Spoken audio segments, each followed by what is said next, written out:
Sim. Entendi. Ok. A gente vai procurar no meio da mensagem tocar nesse tipo de assunto, tá certo?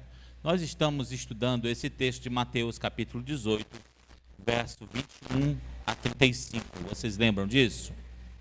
Eu estou fazendo de tudo para acabar essa mensagem esse ano, tá? Estou sendo sincero com vocês. Estou fazendo de tudo mesmo. Porque é um texto muito rico. E por mais que a gente veja pessoas pregando, eu todo domingo assisto um culto numa igreja diferente, online, que eu não tenho tempo de ir, aí eu assisto online. E aí, assim, eu fico assustado como é que as pessoas passam pelos textos, os pregadores passam pelos textos, e passam por coisas tão preciosas que tem dentro deles. E às vezes vocês veem aqui eu pegando, falando de uma coisa só, de um versículo, tal, e às vezes demora, tal, tudo, porque tem tantas coisas preciosas que tem nos textos, e que nós devemos puxar para nossas vidas.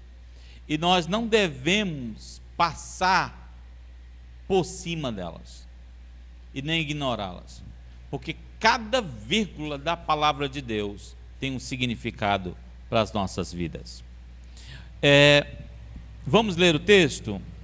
Por favor, Lincoln, lê para a gente, por favor, esse texto de Mateus 18, 21 a 35.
O tema é sobre perdão. E cada semana que temos visto, tem a questão do perdão, ela desperta coisas em nossas vidas sobre como nos relacionamos com as pessoas. Eu falei disso no primeiro dia, estou trazendo aqui só um resumozinho dos títulos do que eu falei no primeiro dia, sobre o valor impagável da dívida que o homem tinha. Falei desse valor exorbitante, incalculável muitas vezes, que era a dívida desse homem, que provavelmente ele era um ministro das finanças do rei e que gastou o dinheiro que não era o dele. Imagina o ministro da fazenda gastando todo o dinheiro do país e aí tendo que prestar contas. É a mesma situação. E aí temos o segundo dia em que eu falei para você sobre a posição de autoridade do rei, que na verdade, quando Jesus fala desta parábola, ele está falando com Pedro e mostrando que quando estamos diante de uma situação em que temos que perdoar alguém, nós que somos as pessoas que temos que decidir perdoar, estamos numa posição de autoridade. E nós temos que saber usar esta posição de autoridade de forma correta, senão a gente acaba fazendo a coisa errada. Quando você viu aquela pergunta do início, você vê que está na mão da pessoa perdoar. Perdoa, recebo os 200 mil por mês, né? Vai dar mais de 1 milhão ao ano, né? Aí a pessoa que está sem dinheiro diz, boa ideia, né? Mas e o filho? Esse filho tem valor, né? É pagável com mais de 1 milhão ao ano? A sua posição, ela tem que ser uma posição sábia e tem que ser tomada de uma forma correta. Hoje nós vamos ver, acho que só a primeira parte do verso 26. Vamos ler o verso 26? O servo, está aqui na tela, vamos ler juntos. O servo prostou-se diante dele e lhe implorou: tem paciência comigo e eu te pagarei tudo. Vamos orar. Pai, obrigado por hoje, obrigado por esse dia, obrigado por estarmos reunidos aqui como irmãos em Cristo. Que o Senhor nos leve, Senhor Deus, a uma mudança de atitude, de acordo com a Tua palavra. Que o Senhor Deus venha nos ensinar a sermos imitadores de Ti, Senhor, através da Tua palavra. Que Teu ensino não seja só um angariamento de conhecimento, mas que seja, Senhor Deus, para que possa nos levar à prática, todos os dias da Tua palavra. Essa é a nossa oração, Pai. Transforma-nos hoje, pelo poder da Tua palavra. Em nome de Jesus nós oramos. Amém. Amém. Quando, da vez passada, eu falei sobre o castigo que o rei deu ao seu servo irresponsável. Quem lembra qual era o castigo? Quem lembra qual era o castigo? Eita, tente. Os irmãos estavam aqui, mas não estavam aqui. Dona Antônia lembra, Dona Antônia? Lembra não, Dona Antônia? Por favor, Dona Antônia, hoje a senhora não durma. Se a senhora dormir, eu vou jogar um copo d'água na senhora. Não durma. Tá bom, a Eliane vai lembrar para a senhora. Diga aí, Dona Eliane. A senhora leu já, aí não vale, né? Pescando, não tem vergonha, Eliane? Nazarene lembra, qual foi a Nazarene? O castigo. Tudo o que, Nazarene? Foi? E tudo que ele tinha.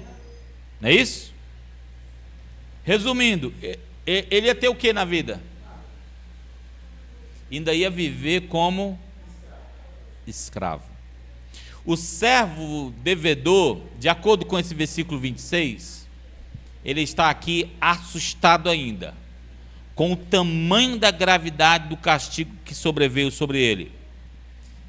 Você percebe que nesse texto, em nenhum instante, ele nega que tenha gastado essa quantia de dinheiro. Ele não tem respostas para o tamanho da dívida.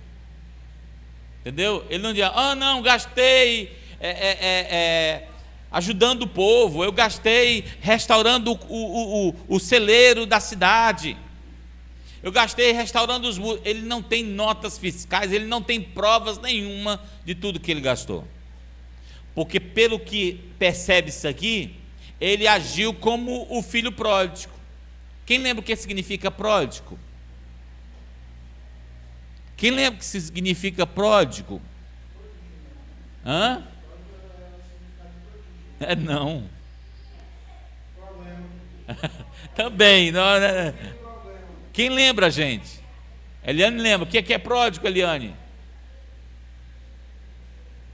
que é, Lincoln? Pródigo?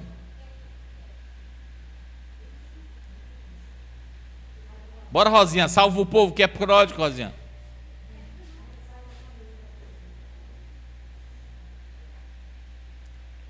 O que é, irmão? O que é pródigo?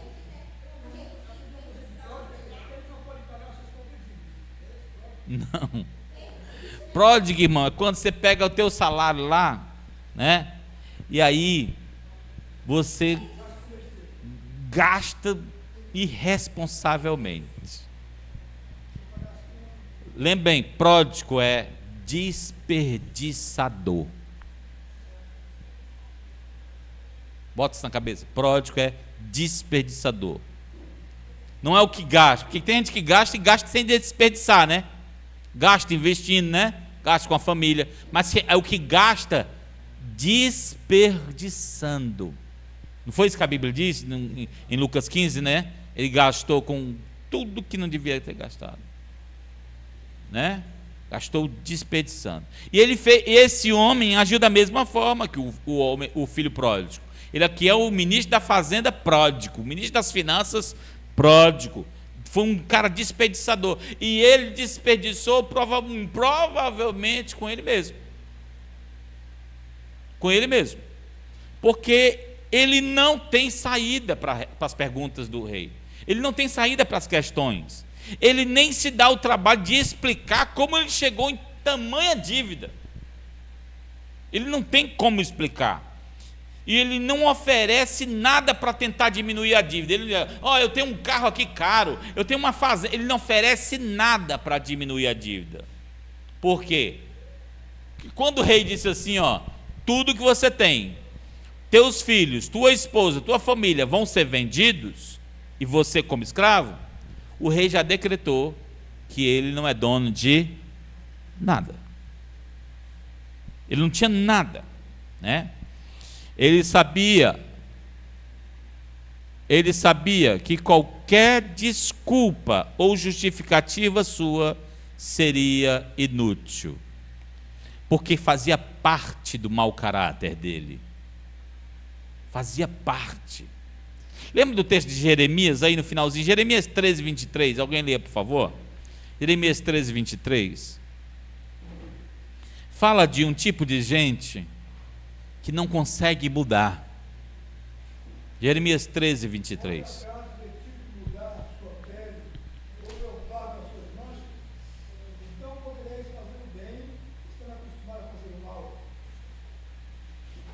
Ele não consegue. Está entendendo?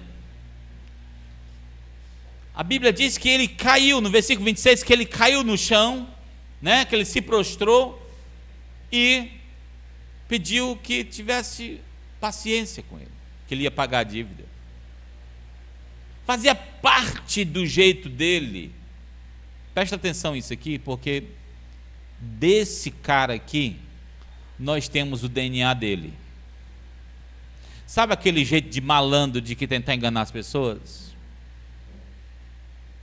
Nós somos brasileiros, irmãos, e nós devemos lutar contra esse mal dentro do nosso DNA. Entendeu? Esse jeitinho brasileiro é o jeitinho do capeta. Vocês estão entendendo? Sabe aquele jeito de você se sair bem, tem gente, para sair de bom moço? Não se preocupa não. Não há dívida tão alta. Eu vou pagar. A gente viu no primeiro dia, a dívida era incalculável, impossível de pagar. Nem reis conseguiriam pagar aquela dívida. Vimos que nem o salário do rei dava para pagar aquela dívida. Imagina de um homem que era apenas ministro das finanças. A dívida era muito alta. O que acontece com esse homem no versículo 26? Leia de novo. Versículo 26. Ele se prostra diante do rei e implora. Né? 21, 26, não é isso? 18, 26, né? 18, 26, é isso? Desmarque o texto não, gente, senão vocês se perdem. Certo? O que diz o versículo aí, dona Eliane? 26.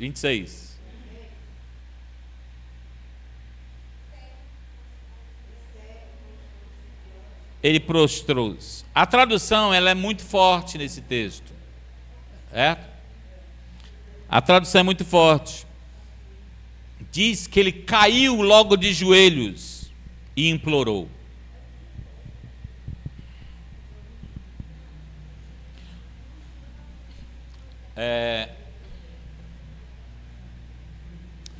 Presta atenção aqui, vocês que preparam mensagens, irmãos, presta atenção nisso aqui. Às vezes, vocês estão lendo um texto, aí diz assim, O homem caiu de joelhos diante do rei. Aí a ideia que se tem aqui é que ele se prostrou em adoração. Eu estou explicando isso aqui porque até em comentários de pastores reformados tem esse tipo de comentário, que ele se prostrou em adoração. Comentários bíblicos. Só que o texto não diz isso. Só diz que ele prostrou-se. Prostrou-se. Não há adoração aqui. Porque qual é o foco da adoração? Deus. Ele não caiu aqui preocupado com as finanças do rei, em agradar o rei. Ele está preocupado com dele. Ele não está preocupado com o rei. Ele não está preocupado se esse dinheiro vai faltar no reinado, se vai gerar fome no reino. Ele não está preocupado com isso. Ele está preocupado com o dele.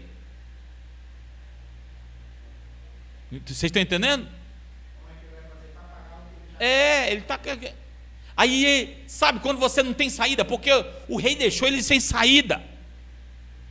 Vai vender você, sua mulher, seus filhos, sua família e tudo que você tem. Resumindo, sua vida não é sua. É minha agora, eu vou fazer aquela vida de luxo que você vivia, você não vai ter mais. Isso não te pertence mais. Você que andava por cima da carne seca, vai comer o pão que o diabo amassou agora. Não há adoração aqui. Ele está preocupado com ele mesmo. O choque é tamanho da punição, foi tão forte. Eu vi quando foi essa semana, uma mãe que estava 12 anos sem ver a filha nos Estados Unidos, fora, no outro país. Quando ela viu a filha, adivinha o que aconteceu? Faltou força nas pernas. Alguém já viu essa situação? Alguém já passou uma emoção tão forte que faltou força nas suas pernas? Eu já.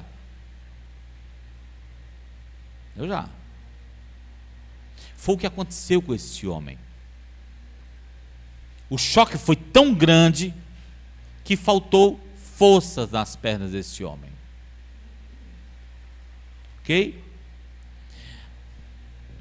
Há quem se prostra diante de Deus de forma voluntária, de forma que adora o Senhor, e outros que são forçados a se prostrar por causa das suas punições. Aí a pergunta é uma adoração? Sim ou não? Ei? Quantas pessoas vocês, nesses anos que vocês estão na igreja, viram que passam por um choque, a perda de um familiar, uma enfermidade, e aí uma perda do emprego, ou a descoberta de uma doença incurável, chega aqui, se prostra e chora, pede para entregar a vida a Jesus, e depois que é resolvido, como diz minha mãe, capa o gato. Aí a pergunta é: essa adoração é genuína? Ela é sincera? Não é. Não é. Na Bíblia, a gente tem a história de um homem que ele não mudou o coração, que não se prostrava, que o coração dele não se prostrava. Foi o primeiro rei de Israel. Lembra qual era o nome do primeiro rei de Israel? Lembra? A gente pergunta para a pessoa, você responde, você não ajuda a gente a ajudar, a ensinar os irmãos. Não. O rei Saul, lembra? O rei Saul, ele fez uma coisa que Deus não disse para ele fazer. Deus deu uma ordem para ele lutar contra um povo e matar todos. Nem ouro, nem capa, né? E aí, o que ele fez? O que ele fez? Poupou o rei, não foi? Os animais, pegou todos os animais e botou os animais do povo pagão para sacrifício. Não foi assim? Está lá em 1 Samuel, vamos ver? 1 Samuel 15.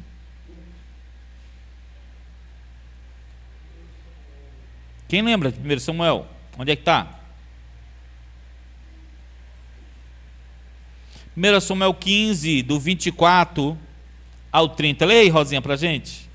1 Samuel 15, do 24 ao 30.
Trinta.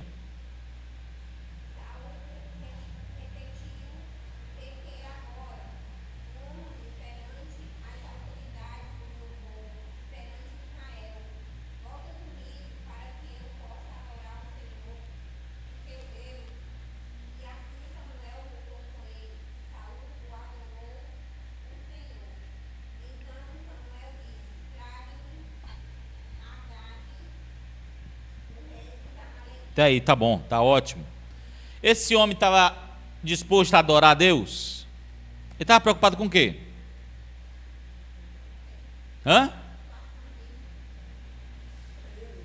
A posição dele.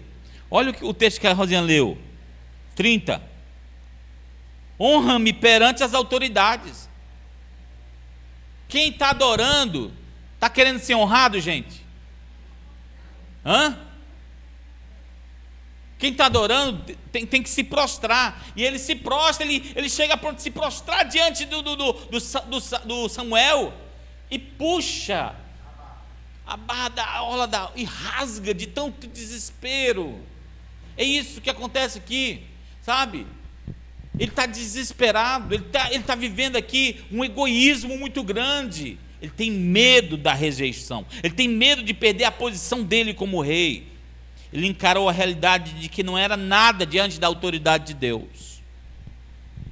Porque se Samuel não tivesse do lado dele, era sinal de que Deus também não estava.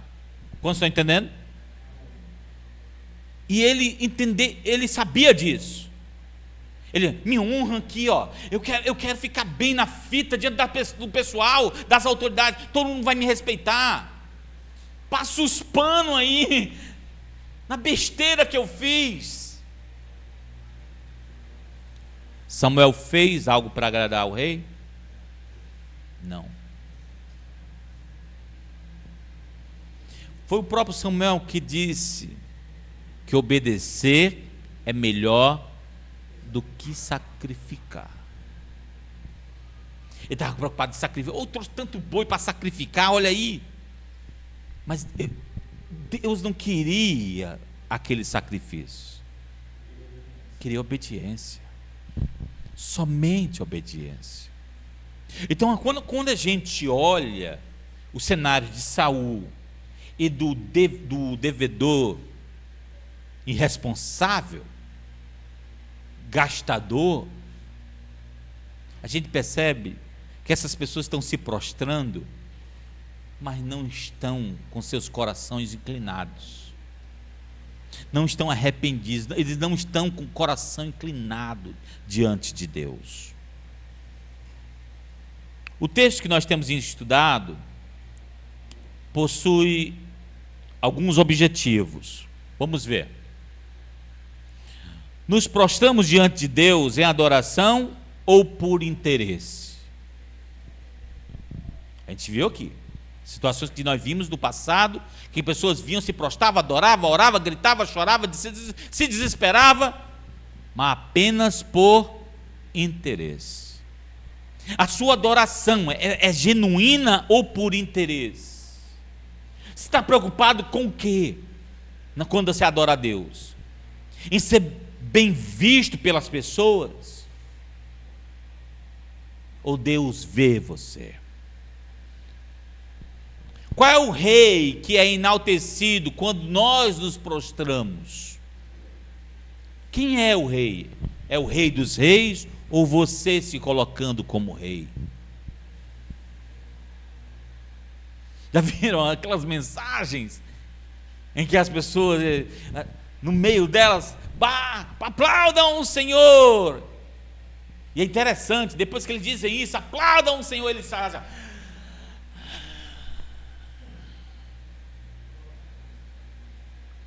Qual o Senhor que estão aplaudindo? Entendeu? E os ministros de louvores fazem as mesmas coisas. Virou jargão, virou um tipo de forma de fazer nos cultos, onde as pessoas aplaudem quando são instruídas a aplaudir. Nada é sincero, genuíno, autêntico.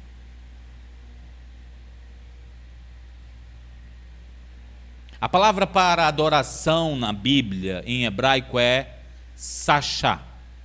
Em hebraico significa prostrar-se. Em hebraico significa isso, prostrar-se, curvar-se, inclinar-se até o chão em reverência. Aí é que está o negócio. O homem do texto de Mateus se prostra, vai até o chão, se inclina, mas ele não tem respeito com o rei.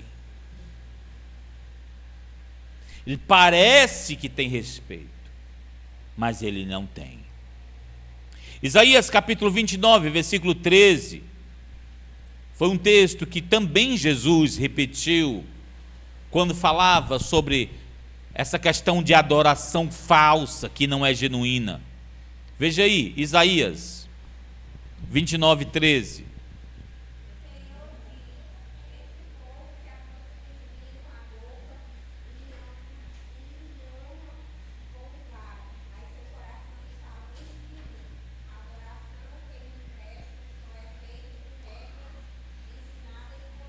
Se prostra, se adora, abre a boca para falar de Deus, mas o coração está distante. É genuíno, é real, é autêntico, é falso, é uma adoração falsa. A ideia é mostrar que o exterior revela, o exterior não revela o que está no interior. Às vezes você vê um negócio e você pensa que é uma coisa, e não é. É o que Jesus disse, chamou de sepulcro caiado. Por fora é bonitinho, mas por dentro está podre. A adoração, ela é algo mais do interior do que do exterior. O exterior só reflete aquilo que é do interior. Vamos ver um texto que mostra isso, outra adoração falsa. Êxodo 32, do 7 ao 9. Leia aí, Lincoln, para a gente. Êxodo 32, do 7 ao 9. Não desmarque o texto de Mateus, não. Do 7 ao 9.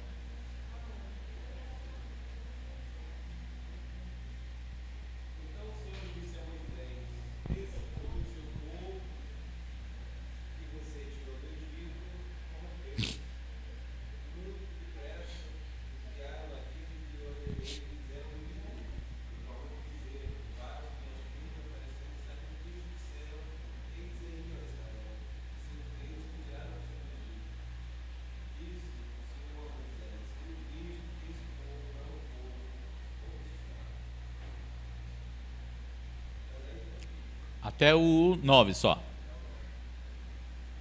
Quem lembra desse texto? Quem lembra dessa situação?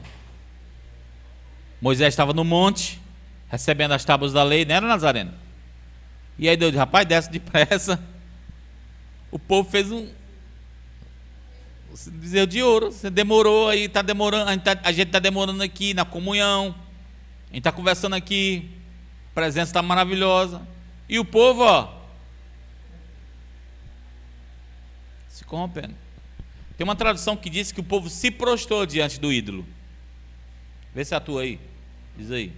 Acho que é o versículo 7 ou é o 8. Se prostrou diante do ídolo.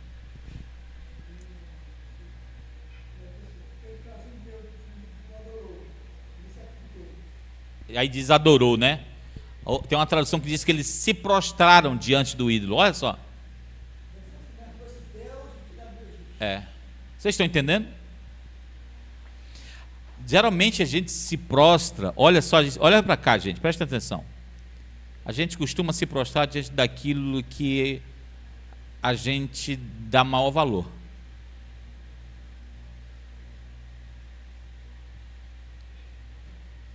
Eu vi uma situação uma vez, uma mulher, eu pensei que era meme, mas eu pensei que era meme, essas filmagens de piada, mas era não.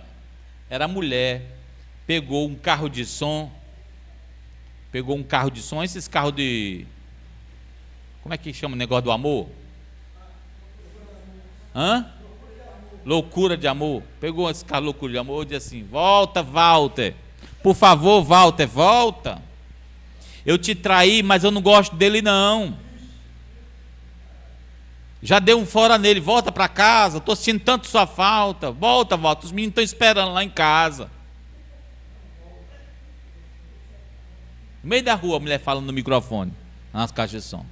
Volta, Walter. Eu pensei que era brincadeira, mas foi verdade. Vocês estão entendendo? Tem gente que na hora se inclina rápido para o pecado. Rápido. Porque valoriza isso. Vocês estão entendendo? Aí Deus está dizendo aqui, ó, vai, volta, povo se inclinando para outros ídolos.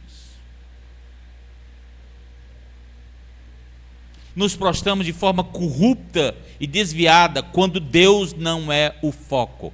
É isso que diz o texto. Eles se desviaram.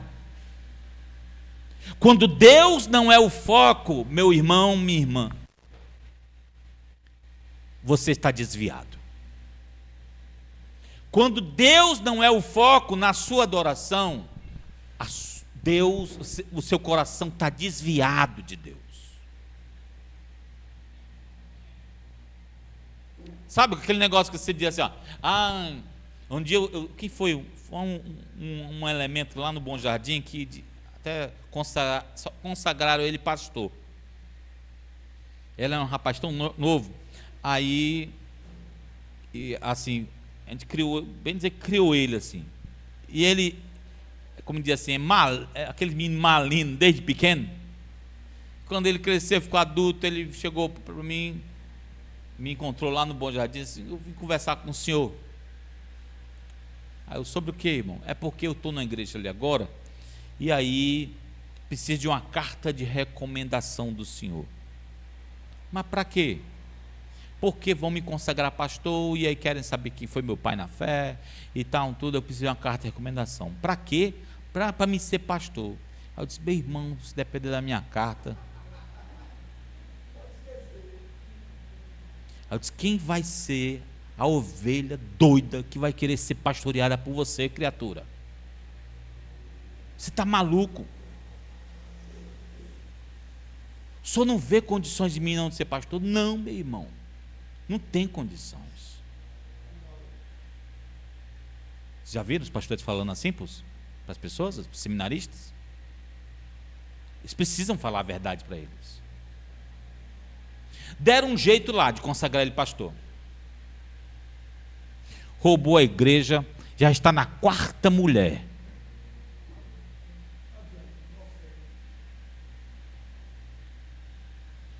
Tu acha que eu ia botar meu nomezinho bonito?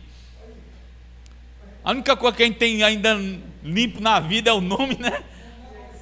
Isso já com dia de Deus. Isso é nem com o nome, dia de Deus. Você está louco?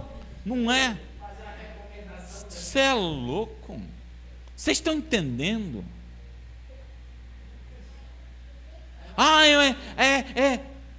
Está ali, está servindo ao Senhor, canta bonito, prega bem, mas o coração está desviado. O coração está desviado, está corrompido. Vocês estão entendendo?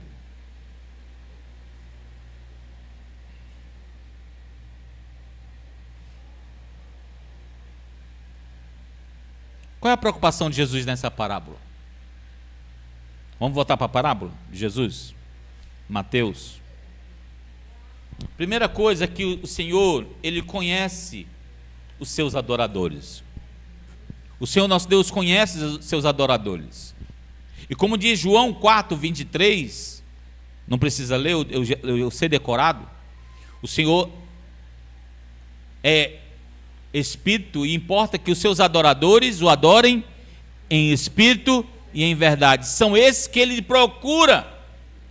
Ele está atrás desses. O Senhor quer os seus adoradores perto dEle. O Senhor não está rejeitando as pessoas que o adoram de verdade. O Senhor não está contra as pessoas que o adoram. Ele está contra as pessoas que o adoram de forma errada. Pessoas que o adoram por interesse. Pessoas que o adoram sem obediência. Pessoas que o adoram apenas para aparecer diante das pessoas ou querendo ter posições. O Senhor não despreza os verdadeiros adoradores. Existe uma adoração que Deus não se agrada, irmão, além dessas que eu já falei. Isaías capítulo 65, versículo 5, veja comigo. Isaías 65, 5. Veja aí, por favor.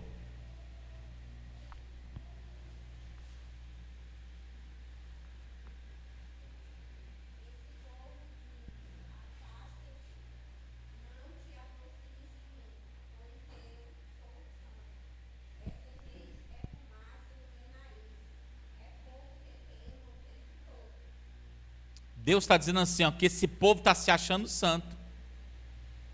E ele diz assim, esse povo é fumaça no meu nariz.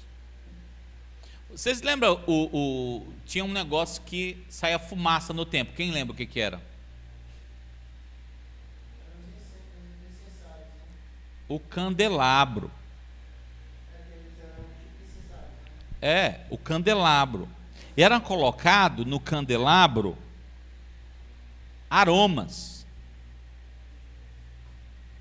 tipo ervas aromáticas, que aquilo simbolizava a adoração.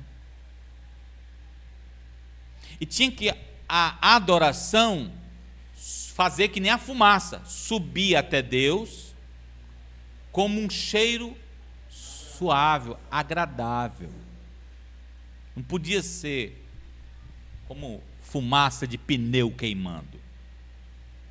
Só que Deus está olhando para esse povo que se diz santo, como diz aí a leitura da Rosinha, e está dizendo assim, ó, fumaça de plástico queimado, está doendo no nariz, é fumaça que incomoda, não é agradável. Resumindo, o que ele quer falar com essa ilustração da fumaça? A adoração desse povo é lixo queimado. É muito forte, não é, gente? É muito forte. Adoração com foco no coração da criatura. É adoração com foco nos cargos. É adoração com foco nos ganhos, no bem-estar.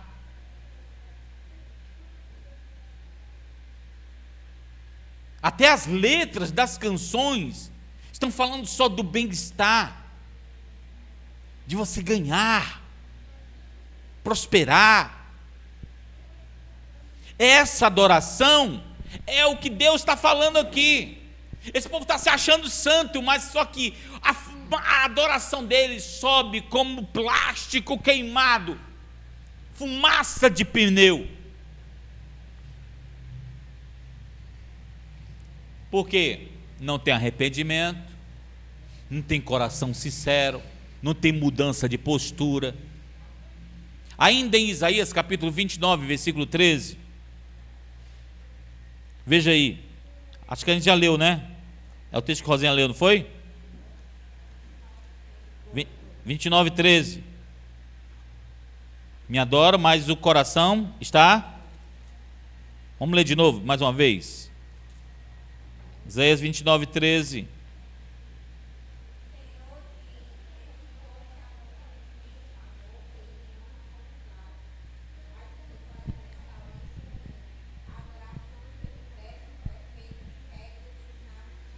Por favor, leiamos o último ponto aqui, ó. Vamos dizer juntos? 2 erros na adoração diante de Deus. Qual o primeiro? Coração distante de Deus. Qual é o segundo? Temor aos mandamentos e regras de homens. Se você comete esses erros quando você adora a Deus, quando você se prostra diante de Deus, eu faço porque é para agradar os outros.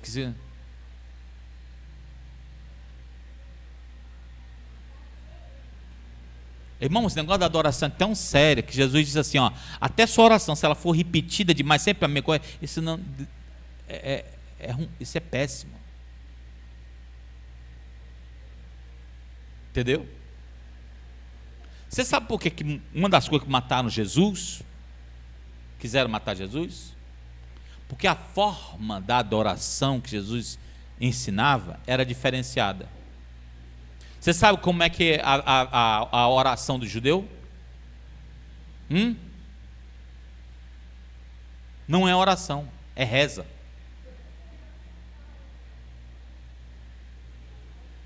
As orações mais próximas do modelo judaico é da Igreja Católica.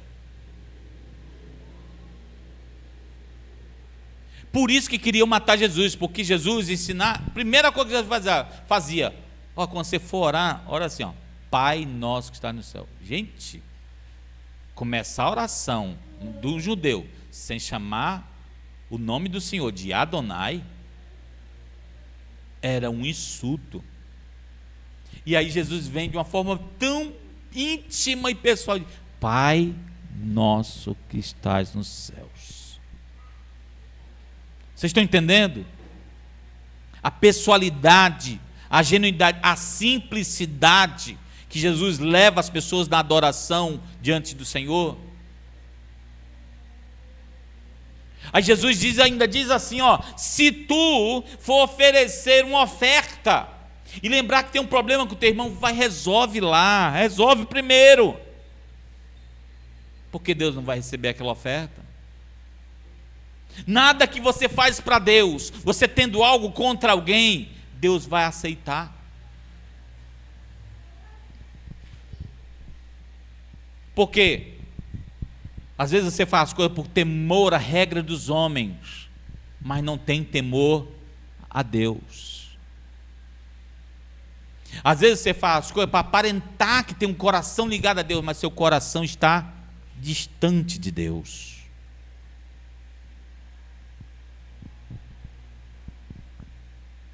Pergunta para a gente terminar. O que sua adoração mostra hoje?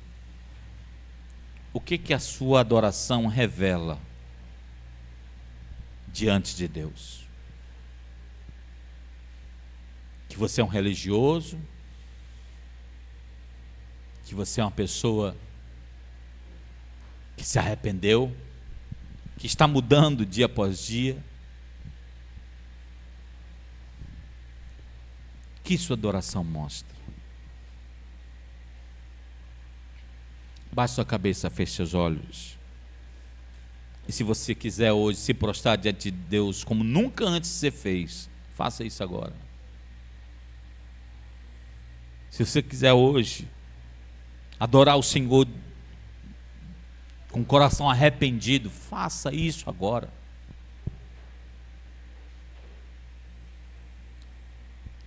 Se você está cansado de ter um coração distante de Deus, diga isso agora para Ele.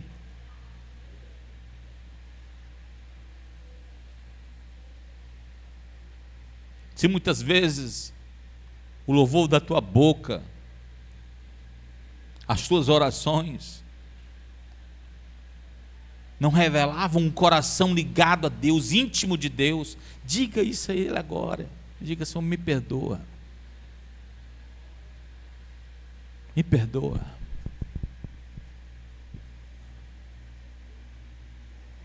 Eu quero me prostrar diante do Senhor, Deus, não só com o meu corpo, mas com a minha alma.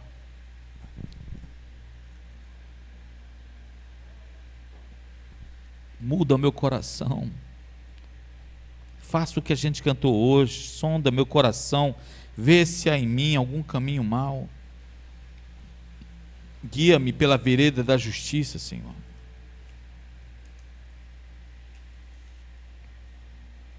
Guia-me pela vereda da justiça.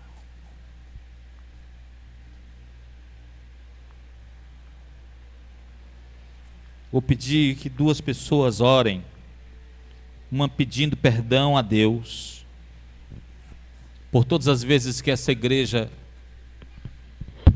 não adorou a Deus de forma genuína, por todas as vezes que essa igreja cantou, mas não adorou, orou, mas não se arrependeu, continuando no mesmo erro. Outra pessoa, peça perdão por todas as vezes em que nossos corações se desviaram de Deus. Um pede perdão pela igreja, outro pede perdão por nossas vidas terem se desviado de Deus. Faça isso agora.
Pessoa ora a Deus, pedindo para que nossos corações não se desviem dele.